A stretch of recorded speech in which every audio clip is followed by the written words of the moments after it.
গতকালকে একটা ছাগল আর একটা গরু কিনে নিয়ে আসা হয়েছে। তো ছাগলটাকে বাইরে বাঁধা হয়েছে আর গরুটা আছে গোয়ালঘরের ভিতরে।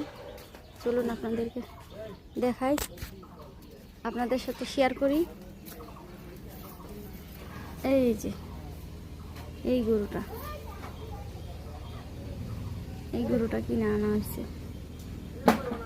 কিছু একটা হতে চলেছে আমাদের বাড়িতে।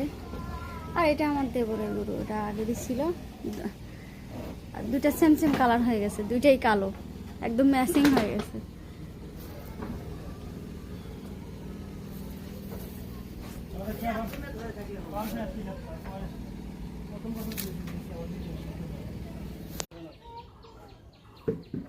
গতকালকে একটা ছাগল আর একটা গরু কিনে নিয়ে আসা হয়েছে। তো ছাগলটাকে বাইরে বাঁধা হয়েছে আর গরুটা আছে গোয়ালঘরের ভিতরে। চলুন আপনাদেরকে দেখাই, আপনাদের সাথে শেয়ার করি। এই যে এই গরুটা কিনে আনা হয়েছে। কিছু একটা হতে চলেছে আমাদের বাড়িতে। আর এটা আমার দেবরের গরু, এটা আগেরই ছিল। দুইটা সেম সেম কালার হয়ে গেছে, দুইটাই কালো, একদম ম্যাচিং হয়ে গেছে।